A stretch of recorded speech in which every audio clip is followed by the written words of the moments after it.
Hey, what's up guys? This is Anthony from Anthony's Customs, and for this review, we are looking at the Queen Studios Inart 1/12 scale Catwoman from The Dark Knight Rises, or the Dark Knight trilogy. It's Anne Hathaway in a skin-tight black suit, so I'm guessing this figure is going to sell well no matter how good the figure really is, so that's the end of this review. No, I'm going to review it. They sent a review sample. It's not out yet. It's up for pre-order. I don't know to what degree these figures are in production. So like with the whole Batman thing, are they going to change the knees, that kind of thing with Batman Arkham Origins one? I don't know. I don't have any of that kind of information. I don't know that they have that information at this point, whether or not they're going to be able to make any changes to these things, even though these are pre-production. Regardless, I'm going to review it, and we'll see how the final product turns out once it finally releases, whenever that ends up being. But they sent it as a review sample, and I'm going to tell you the good and the bad, regardless of that being the case. So let's go ahead and get it off the stand and take a closer look. Alright, before we look at the figure, I do want to show you my package, and it is a nice one. It has the texture, probably something similar to what the suit was looking like in the movie. Maybe parts of it, yeah, definitely, and then her mask and that, and otherwise it's a pretty basic package, nothing crazy. But it holds, well, we were done with it anyway. It holds the figure, and that's good enough for me. Alright, so I will give you a link in the description below to pre-order this at Big Bad Toy Store if you want to. I do believe it's a lot cheaper on the Inart website, but I don't know if it's available at this time. So I'll give you links to both, and you guys can do whatever you want to do. Alright, this figure stands just about 6 1/4 inches, including her little goggle thingies. So take away 1/8 of an inch for that, give or take. And that's going to be, let's say 15.5 centimeters to her head, and I don't know, I guess it's more than 1/8 of an inch. I don't know, about 16, like 15.8, 15.9 centimeters for the goggles. Here she is up against the comparison everybody cares about the most. Don't worry, I'll have a real comparison in a minute, but we have to do this. It's necessary. She is 1/12 scale for the most part. Alright, so there she is. Let me grab, oh, where'd he go? There he is, he's way behind me. Alright, there's Batman. I think that's pretty close with her big old heels. I think that's about right. You know, a lot of people said he was too short. I don't think so. I think he's pretty much, yeah, he's not too short. I don't know what people are talking about. If anything, he's 1/12 scale the way it's supposed to be, but he's not too short. I don't know why people keep saying that, unless they want him to be the fake 1/12 scale that most figures are these days. But right there, by the way, I wanted to show you him with his mask off because, well, I don't have her unmasked head on her right now, but these two head sculpts, the one with the mask or without for her, and I guess his Batman mask too, these are possibly the best 1/12 scale head sculpts and paint jobs that have ever and will ever exist. I don't know how you could do any better than this, particularly his. Hers is really nice. I can show you her other one too real quick, just while we're talking about it. They look just like who they're supposed to look like, and the sculpted details, like the fineness of the hair, and then obviously the paint details. These are incredibly well done portraits. Especially, look at that. I swear that looks better than half the Hot Toys at least. And it's the size of Darwin. I mean, granted, Darwin has a pretty good head sculpt for what it is, but look at that. It's just nuts to me. This company and their head sculpts, it blows me away. But let's go ahead and do a question of the day. Did you like this version of Catwoman, or did you just like seeing Anne Hathaway do Catwoman type stuff? I'm curious. I was pretty neutral on the whole thing. She's fine. She's probably... Is there a better Catwoman out there? No. Well, I guess you could go for the original, like the Adam West Catwoman lady. I don't know her name. But I don't think, maybe Halle Berry, right? Okay, so let's get into the aesthetic on this figure. Like I said, the head sculpt, the face details, it's just nuts. Even with the mask on, like this part doesn't come off. You can interchange this piece up here. But this part doesn't come off on this head sculpt, and it does look phenomenal. The eyes showing through there, very nicely done. The textures throughout the suit. They actually did bother to paint the zipper area to be different. Same thing for the belt. It's very nicely detailed. The pants, or the boots, have a different texture. And then, of course, the boots at the bottom, also a little bit different. There's not like a whole lot going on in her suit, but what's there is just incredibly well done. Oh, also, just the overall sculpt and proportioning. It looks pretty darn good. Like, I don't know that you could do too much better than this. Like, it's a little bit skinny, but she got super thin for this, and I'm sure they cinched her up real tight too. I think it looks pretty much exactly the way it's supposed to. I'm no aficionado for studying Anne Hathaway Catwoman. I don't know. I never cared that much. Like, everybody made a big deal about it when it came out, but it looks pretty good, darn good to me. It looks as good as you're gonna do. It's fantastic. So I'm gonna go 9.9 out of 10 for the aesthetic. You know, there's a little bit like the paintwork for the zipper area could be a little straighter, things like that, like tiny minutia details that could be a little bit better, but it is really, really good, really nicely done. Now, as far as the accessories go, you already saw we have the interchangeable heads. We have the masked head and then the unmasked head. For the masked head, you can put the goggles up or down, and the goggles are done really well, so that's cool. You do have interchangeable hair also. You can use the windswept hair or the down hair for either head. That's a nice feature, and the way they sculpted the hair that stays on the top of the head to be kind of windswept and kind of not, that's pretty clever. I like that. You get a whole bunch of different hands. I think everything you would need. I don't know of anything that would be more useful, so that's pretty good. And like I said, you already get the goggles, and then you get her pistol, which is fine, and you get the Batman mask that she wears. No, it's not for her to wear, but yeah, you get the broken Batman cowl, so that's pretty cool. And then lastly, you get the display stand. It's not the big circular kind that they gave on Arkham Origins Batman or the Wukong figures. It's the black plastic heavy base that they gave Christian Bale Batman and her, so they go together, and that's nice. And if you like those, that's good. I don't mind the solid black. I definitely prefer just clear. Personally, like all the time, I prefer clear. I'm not interested in the colored bases, but if you have a black display, then this will work. But I have white, so I prefer clear. Anyway, good accessories. I think the only thing that would be better is probably like an expressive face, but you know, you're getting a ton here for a pretty reasonable price. So I'll still go 9.9 out of 10. So far, there's not a whole lot to do. Like, maybe let's go 9.5. I'll say 9.5 because an expressive face would be nice. Okay.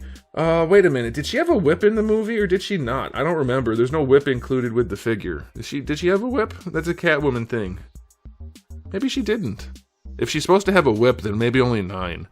I don't know. We'll have to check on that. Okay, let's talk about the articulation on this figure, because some of it's pretty darn good. Some of it is average. So the head moves around and the neck on ball pegs. The hair is semi-flexible, but only because it's so thin. So it will move. It's not like just going to snap off easily, but it's not a very soft material. It could be softer for sure. So you're going to definitely have some limitations. You'll be able to do most like standard posing, but if you want to lift her head up, for instance, to like put her in a crouchy pose, yeah, that's not happening. It's just there's not that much range in there. So that's unfortunate. The butterfly joint on this figure, it does offer some range. Not a whole lot, but it's there. It'll help for some subtle posing, but nothing crazy. But it looks nice, so can't really complain about that. But it does go in every direction, so that's nice. You can raise the arms up to better than horizontal, and it does look pretty natural, so that's good. Of course, you're going to get your rotation. No bicep swivel. That comes down here at the glove. It's actually a ball peg, which will help for some posability. And then you have a single jointed elbow, not counting this one at the top of the glove, but that single joint gets you pretty far, and then using that ball peg at the glove, you get really nice range on this figure, and it looks nice. This is a really good option for an elbow.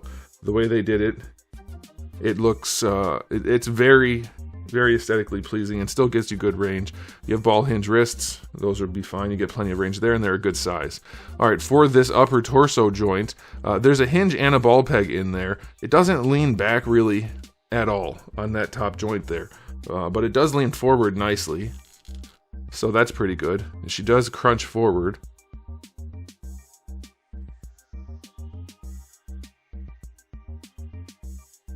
And it's pretty seamless, pretty gapless. And then, of course, oops. Oh my gosh, I'm just going to throw everything off the table today, apparently. You do get to use that ball peg to lean side to side as well. So it has good range in every direction other than back. So it's kind of the opposite of what we're seeing a lot these days. You can decide how you feel about that. I personally prefer leaning forward, but since you can't look up, leaning forward may not be that useful. So I don't know. Let's go ahead and just put her head back on, I guess. All right. So for the lower torso, it's cut here, and they did connect the belt to the diaper piece, which is a thing companies do. I don't like it. They connected it in the back, but not the front.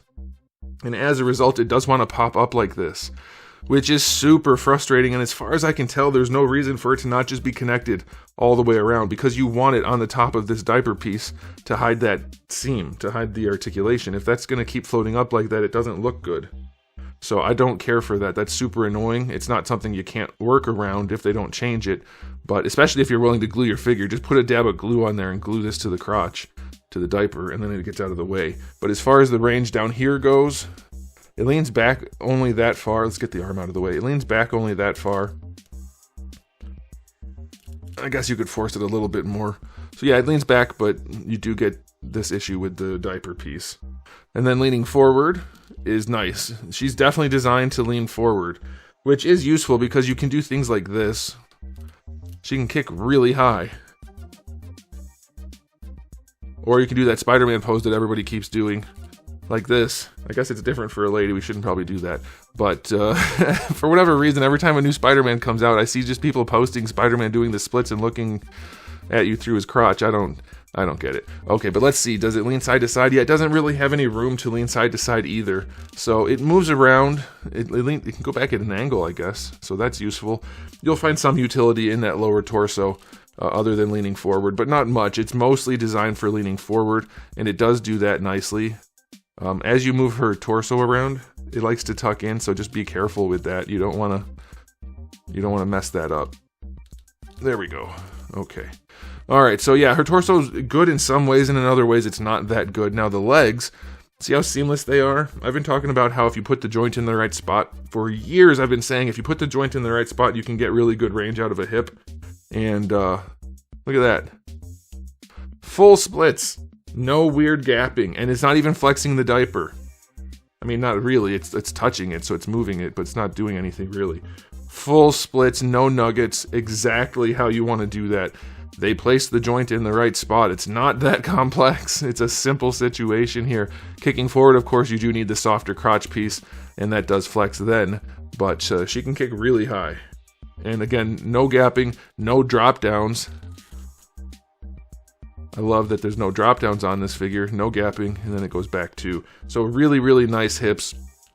And in conjunction with that, you do have these soft pieces that you have to keep tucking in or untucking. In conjunction with that, you have the thigh swivel here, which is a ball peg, which works nicely. It's a subtle ball peg. It doesn't have a ton of range, but it does give you a little bit of extra posability and, of course, your rotation there. So that's nice. The double jointed knees, they're still a little gangly, but nowhere near like the Arkham Origins Batman. I think it's fine. Like, you're going to always, anytime you have a double jointed knee, it gets too long here, and there's just no way to avoid that. They could have done something like the elbow. If you're going to do a single joint, it looks better, but you have trade-offs. So if you're going double, this is fine. I don't really have any problem with that knee. Good range for sure, and it works. Okay, and then for the ankles, it's just a ball peg. It's a nice firm ball peg, but it is just a ball peg. So, or I guess it's a double, but it has decent enough range. Not as much as I would like. I definitely prefer a ball hinge for an ankle. It has really good going forward and back. I mean, all things considered. To the side for an ankle rocker, not very much range though. So that's unfortunate. Could be better. Surprisingly, she stands on her spiky heel surprisingly well. I said surprisingly twice, I know. It works pretty well. And they did give her a toe hinge, which is well enough placed. It's not very firm, and I don't know how useful that's going to be, but it is there. So if you want that, you have it. So I don't know about that toe hinge. It's a little bit loose. Her torso has a few questionable issues, but otherwise and her hair is a problem. Like, there are some standard type of issues that they didn't quite work out all the kinks of, but otherwise it does pose pretty well. Those hips are fantastic. Crunching forward is also fantastic, and the elbows and shoulders work really nicely. So yeah, mostly the figure poses really well. It's not perfect. There are some slight issues. I think most people will be willing to work around them. Even the belt popping up, it's not the end of the world. I would definitely not say hey, pass on that because the belt's loose. It's still really good. I'll give the articulation a 9 out of 10. There's room for improvement, but a lot of it is really nice, especially considering how good the figure looks. So yeah, there's that. Okay, so time for the final verdict on this release. You know, people always tell me, why didn't you do a cake rating? I don't do cake ratings on anything but McFarlane toys just to make fun of them for sculpting the butts in a really weird way when the line first came out. I don't rate butts on action figures in a normal way. It's just a joke to troll that company. That's it. So I'm not going to rate her cake, but I will rate the figure. It's a really, really, really good release. It pairs wonderfully with their Christian Bale Batman. If you are into this line, into this scale, into this movie series, then yeah, I mean, it's a sure bet, for sure. Even if you have to pay more for it, it's still good enough compared to any other company. Like, let's say you're paying, and I know I'm going to hear the comments, you don't have to pay that much, I know. Let's say you pay $100 for a Mafex figure, and you have to pay $120 for this. It's no contest, that's easy. $150 for this even compared to a Mafex figure. The quality is just through the roof. It's fantastic looking. They look like little mini Hot Toys figures, except they're not made out of cloth, and then they can actually pose. So I'm going to give this figure an overall rating of 9.6. 9.7 out of 10. It is really, really, really good. A little bit of room for improvement, but it's impressive. It might even be more impressive than Batman because he had a few issues that I didn't care for, but I mean, you could go back and forth on that forever. But yeah, really, really good figure. Highly recommended. Let me know what you guys think in the comment section below, but that'll be it for me. So thanks for watching. If you enjoyed the video, please do give it a thumbs up. If you didn't, give it a thumbs down. And if you haven't subscribed, you should. I have new videos just about every single day and thousands already on the channel. So make sure you come back for all of that. And in the meantime, keep collecting.